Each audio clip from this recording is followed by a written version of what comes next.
नवाबगंज में पैनी नजर सामाजिक संस्था की अध्यक्ष व आम आदमी पार्टी की रोहिलखंड प्रांत उपाध्यक्ष एडवोकेट सुनीता गंगवार ने ओसवाल चीनी मिल के किसानों के 2 साल से लंबे गन्ना भुगतान को लेकर नवाबगंज प्रशासन को एक ज्ञापन सौंपा। सुनीता गंगवार के साथ सैकड़ों की संख्या में आए किसानों ने बताया कि वे लगातार अपनी बात जनप्रतिनिधियों व प्रशासन से कहते आ रहे हैं, लेकिन किसी को कोई फर्क नहीं पड़ा। तब उन्होंने संस्था से संपर्क साधा और कहा ये लड़ाई हमें लड़नी होगी। वहीं सुनीता गंगवार ने कहा कि किसानों को लगातार गन्ना भुगतान के नाम पर ठगा जा रहा है। उन्होंने कहा कि चीनी मिल कुर्क कर दी गई, लेकिन किसानों का पैसा नहीं दिया गया। 14 दिन में किसानों का भुगतान कर देने का नियम सिर्फ दिखावा है, जिसकी सरकार खुद ही नियम की धज्जियां उड़ा रही है। वहीं संस्था के कोषाध्यक्ष वहीद अहमद अंसारी ने कहा कि किसानों का भुगतान न करना सरकार का एक बड़ा खेल है। मैं आज संस्था की तरफ से एक ज्ञापन दिया गया है। क्या वो ज्ञापन और क्या मांगे हैं? ये ओसवाल चीनी मिल के किसान हैं जिन्होंने 2 साल पहले अपना गन्ना दिया था। आज 2 वर्ष हो चुके हैं और इन्हें अभी तक गन्ने का पेमेंट नहीं मिला है, जबकि चीनी मिल जो है कुर्क भी कर ली गई है।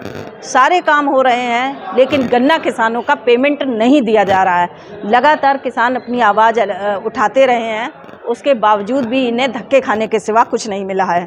सबसे बड़ी बात है कि यहाँ के जनप्रतिनिधि किसानों को से झूठ बोलकर उन्हें मूर्ख बनाने का काम कर रहे हैं कि आपका पेमेंट मिल जाएगा, आपका पेमेंट, जबकि सरकार प्रधान से लेकर प्रधानमंत्री तक बीजेपी के हैं। उसके बाद भी कहाँ पे कमी रह गई, कहाँ पे इनको कौन सी पावर की कमी रह गई जिसकी वजह से किसानों का इस तरह से शोषण हो रहा है और उनका पेमेंट नहीं मिल रहा है।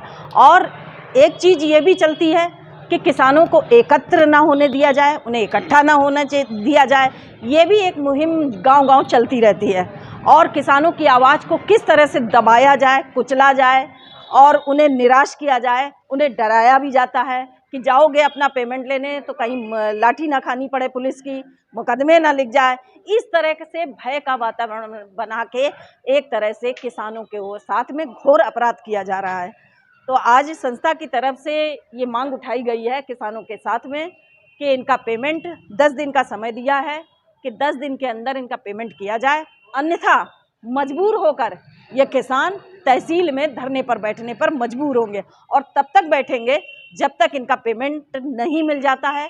क्योंकि सरकार अगर कोई भी कर्जा किसानों को देती है तो अपना समय पर उसका ब्याज और पेमेंट सब कुछ ले लेती है। और जब किसान अपनी मेहनत की फसल दे चुका है, आज 2 साल से वो दर-दर की ठोकरें खा रहा है, दफ्तरों के चक्कर लगा रहा है, जनप्रतिनिधियों के आगे नाक रगड़ रहा है, उसके बाद भी जो है वो अपने पेमेंट के लिए बैठा है। दीपावली का इतना बड़ा पर्व है, लेकिन किसान के हाथ खाली हैं। क्या आश्वासन दिया है एसडीएम साहब? एसडीएम साहब ने ये कहा है कि ठीक है, हम प्रयास करते हैं, लेकिन ये प्रयास करने का लॉलीपॉप अब नहीं चलेगा।